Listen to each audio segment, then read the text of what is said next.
안녕하세요, 칠봉입니다. 오늘 말씀드릴 이야기의 주제는 저의 첫 창업 이야기입니다. 네, 첫 창업 이야기인데요. 그 시간을 되돌려서 2015년도로 되돌아가시면 될 것 같아요. 그때 당시에 제가 거의 대학교 졸업반이었고, 무엇을 했었냐면 졸업반쯤에 창업 동아리를 제가 이렇게 만들었습니다. 창업 동아리를 만들었고, 거기에 멤버들을 제가 영입을 하기 시작했는데, 이때 계기 중에 하나가 그거였어요. 뭐 뚜렷한 아이템도 정하지 않았고, 일단 사람 먼저 제가 모아봤습니다. 왜냐면 아이디어는 쉽게 바뀌고 할 수 있지만 그 핵심 멤버, 사람들이 더 중요한 자산이거든요. 그래서 사람을 모으기 시작을 했습니다.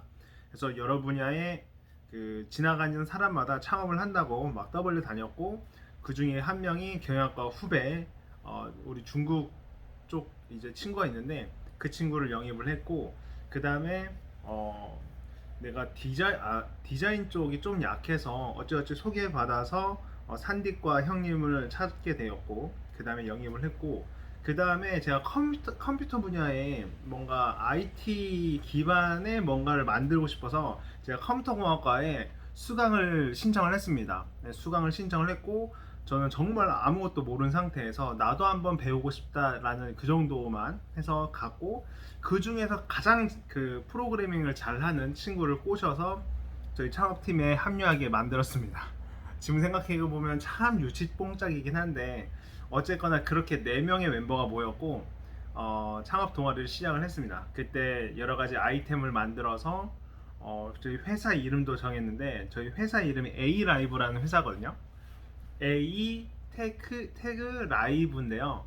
이걸 만들게 된 계기가 아쿠아 라이브를 줄여서 A 라이브라는 이름으로 줄였습니다.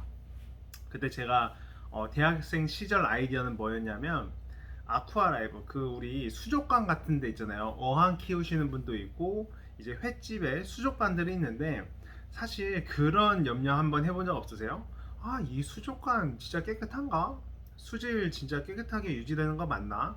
그때 한창 그때 논란됐던 게 무슨 엄청 안 좋은 성분의 세제 같은 거였는데, 분무기로 칙칙 뿌리면 수족관의 거품이 싹 사라지고 엄청 깨끗한 물로 보이는 거예요. 근데 그 성분이 아무튼 몸에 안 좋은 거라서 쓰지 말라라고 이제 금지를 내린 그런 약물이었는데도 불구하고 그 횟집 사람들이 그걸 쓰더라는 겁니다. 그래서 여기에 착안을 해서 우리가 어떤 또 기계 같은 거를 만들어서 여기에 수조에 넣고 이 수질을 실시간으로 체크를 해서 사용자들한테 알려주지, 않으면 이 어플에 가입한 회원들한테 정말 인증된 수조라는 거를 알려주면 어떨까, 이런 아이디어를 생각을 했고, 그때 당시에 한창 떠올랐던 게 IoT라는 서비스였습니다. IoT라는 서비스가 한창 떴고, 지금은 어디든지 다 사물 인터넷 하면 다 이해를 했지만, 그때 2015년도 당시에는 아주 조금, 아주 정말 극소수의 사람들만 IoT 시장에 뛰어들었고, 그 단어도 잘 모르는 사람들도 굉장히 많았어요. 그래서 지금은 굉장히 뭐 LG나 어디서 다 살 수 있죠. 그런 것처럼 보편화가 됐고, 어쨌든 그 기계를 IoT 제품으로 만들어 보자라고 해서 A 라이브라고 이름을 지었습니다. 근데 실현 가능성이 없었어요. 아이디어는 좀 좋았으나 뭐 상도 받고 했지만 실현 가능성이 없어서 이제 심하이가 됐고, 근데 그때 당시에 정말로 감사하게도 창조경제혁신센터가 만들어졌고, 거기에 뭐 저는 지원했죠. 난 뭐가 어떤 게 좋은 점도 모르고, 뭐 투자도 할 수 있고 사무실도 빌려주고, 또 뭐가 있었지, 뭐 컨설팅도 해주고, 아무튼 엄청나게 좋은 게 많아서 바로 지원을 했습니다. 지원을 했고, 정말로 감사하게도 아무것도 없는 그런 팀이었지만 거기에 이제 1기로 뽑혀서 들어가게 됐습니다. 그때 저희는 피보팅을 하게 됩니다. 피보팅을 한 게 바로 파닥파닥 서비스였고, 또 그때 당시에 제가 2016년도였을 겁니다. 2016년도에 또 떠오르고 있던 게 오토 서비스라는 게 또 떠올랐어요. 네. 오토 서비스 다들 아시죠? 오토 서비스가 떠올랐는데, 여기에 창안에서 저의 어머니께서 이제 수산시장에 일하고, 저는 이제 수산 쪽으로 이제 완전히 발을 들어갔지만, 그때 당시만 해도 조금 제 3자 입장에서 바라보는, 일은 계속 도와주고 있었지만 잘은 몰랐거든요. 근데 여기에도 또 불편한 점이 있더라고요. 수산시장을 오려면 거리도 거리고 와서 주차해야 되죠. 또 막 또 골라야 되죠. 신선한 거 판별해야 되죠. 이런 게 시간과 비용이 엄청나게 소모가 되기 때문에 그러지 마라. 우리가 중개 서비스를 해주겠다. 그날그날 아침에 올라온 사진들을 매일매일 이제 웹사이트에 업데이트를 해서 가격과 사진과 이런 걸 변경해서 도와줄 테니 당신들은 우리 사이트 보고 실시간으로 그냥 체크해서 구매만 해라. 우리가 중개 서비스를 해주겠다라고 해서 파닥파닥 서비스를 이제 만들게 됐습니다. 네, 만들게 됐고 뭐 매체에도 조금 등장했고 뭐 신문 기사도 났고 뉴스에도 나고 라디오 출연도 했었고 등등등 정말로 감사한 일 투성이었습니다. 예, 정말로 감사하게도 저의 역량을 넘어선 그런 스포트라이트를 좀 받았는데 어쨌거나 저는 그때 당시만 해도 사업의 시효자도 몰랐거든요. 시효자도 몰라서 기업이라는 거는 이제는 그렇게 생각을 해요. 지속 가능성을 위해서 이윤을 이제 벌어야 된다. 돈을 벌어야 기업이 계속 이어갈 수 있다. 뭐 정부 지원금이나 이런 걸로는 버티기가 어렵다라고 생각을 하는데 그때 당시만 해도 잘 몰랐죠. 뭐 어떤 행사라던가 경진대회 이런 게 있으면 새로운 아이디어, 좀 더 이제 피부팅한 아이디어로 내면 상금 받고 그 상금 받은 걸로 어느 정도 이제 뭐 그 경비 같은 걸 분배를 했었고 그러다가 이제 한계에 도달하게 됩니다. 예. 그때 당시만 해도 정말로 허슬하게 살았어요. 저랑 그 한 명 형님 빼고 저랑 중국인 친구랑 그 개발자 하는 친구랑 셋이서 같은 집에서 살았고 어쨌거나 돈벌이가 없잖아요.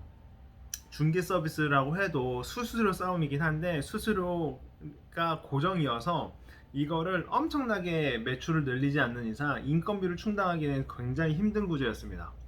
아무튼 그래가지고 이제 허슬하게 셋이서 같이 살고 뭐 밥도 조금씩 이제 뭐 엄청나게 절약을 했어요. 그러다가 한계에 다다라서 안 되겠다. 나는 애들을 그래도 나도 회사 대표고 책임을 져야 왜냐면 내가 끌어왔기 때문에 책임을 져야겠다라고 해서 대출을 받습니다. 이때부터가 이제 악의 굴레에 빠지게 됐는데 그때 당시에 뭐 디딤돌 무슨 자금 대출이라고 해서 5천만 원 최대 5천만 원까지 대출이 나오는 게 있었어요. 경영안전자금 막 이런 식으로 했는데 어쨌거나 보증을 쓰게 되고 굉장히 저렴한 이자로 5천만 원을 대출을 해주는 거였습니다. 옳았구나. 야, 이 정도 돈이면 어떻게 보면 거의 투자 받은 셈 치고 애들 인건비도 주고 회사 뭐 이제 서비스나 이런 것도 디벨롭하고 정말 점점점 키워나가 보자 라고 이제 했는데 대출을 받아서 애들 인건비를 줬죠. 근데 사업 진척이 전혀 안 됐습니다. 왜냐면 그때 또 새로운 개발자를 꼬셔서 데리고 왔는데 그때 당시에 뭐 고등학생 정말 잘하는 개발자였고 근데 그러니까 이거는 저의 능력이 굉장히 모자랐던 거예요. 어쨌거나 파닥파닥 첫 번째 파닥파닥 사업이 망하게 된 계기는 저의 능력 미달이었습니다. 어쨌거나 개발자 2명인데 둘 다 사용하는 언어가 달랐던 거예요. 난 이걸 미처 확인할 생각도 안 했지. 잘한다고 하니까 데리고 왔는데 개발 언어가 달랐습니다. 야, 골 때리네. 한쪽은 PHP 한쪽은 자바인데 아무튼 뭐 자세한 건 알 필요는 없지만 사용하는 언어가 달라요. 한 명은 일본어, 한 명은 중국어예요. 아무튼 그래서 진척이 정말 안 됐어요. 서비스를 새롭게 개발하고 새로운 기능을 만들려고 했는데도 진척이 너무나도 느렸습니다. 그때 뭐 업무 관리라는 것도 전혀 없었고 어쨌거나 그러면서 주먹구구식으로 하다가 점점 돈은 까이죠. 마케팅비도 써야 되는데 마케팅 비용 조금씩 쓰다 보니까 어느새 잔고가 거의 바닥이 나는 게 보였습니다. 아이고 이거 안 되겠다. 정말 특단의 조치를 해야겠다라고 해서 사방팔방으로 알아보던 중에 우연하게도 투자를 해주겠다는 사람을 만나게 됐습니다. 만나게 돼서 이야기를 해봤는데 일단 초기 투자금으로 3천만 원을 제시를 했고 그때 지분을 얼마나 뭐 했더라. 근데 제가 개인 사업자라서 법인으로 전환하고 뭐 이렇저렇 해서 지분은 그렇게 많이 요구는 안 했던 것 같아요. 어쨌거나 그렇게 했는데 얘기는 잘 되고 그 사람들 올라갔어요. 올라갔는데 연락이 없습니다. 연락이 없어요. 네. 그래서 아 오케이 투자 물 건너 갔네. 근데 그때 당시에 정말로 남은 현금이 거의 없어서 정말로 힘든 상황이었거든요. 그때 이제 멤버들 불러 모았죠. 아, 자금 상황이 여의치 않다. 여기서 우리가 결단을 내려서 그만하는 게 나을 것 같다라고 얘기를 했고, 어쨌거나 이제 그 팀원들은 어느 정도 저의 의견을 따라줬기 때문에 오케이를 했고, 그렇게 파닥파닥 서비스는 제가 한 2년 정도 했나? 해서 서비스를 접게 됐습니다. 네. 자, 여기까지가 저의 첫 사업 이야기고요. 이런저런 이야기하다 10분이 넘었는데요. 어쨌거나 더 자세한 이야기를 할 수 있지만 그런 썰은 좀 카테고리를 나눠서 여러 가지로 해드릴게요. 왜냐면 저는 그때 당시에 5천만 원의 빚을 졌지만 첫 번째 그 실패, 근데 그 실패에도 다양한 실패들이 있잖아요. 작은 실패 모여서 큰 실패인 이제 사업 서비스를 중단한 건데, 이 작은 실패들이요 저한테 엄청나게 큰 도움이 줬어요. 그래서 저는 정말 장기적인 관점으로 봤을 때 5천만 원은 나에게 5천만 원어치의 곱하기 한 10배 정도에 달하는 그런 교훈을 줬다라고 생각합니다. 5천만 원짜리 교훈을 얻었죠. 어쨌든 그렇게 생각을 하면서 다음에는 제가 두 번째 사업에 대해서 이야기를 해보도록 하겠습니다. 네, 자 오늘 여기까지고요. 다음에 또 좋은 영상으로 찾아뵙겠습니다. 감사합니다.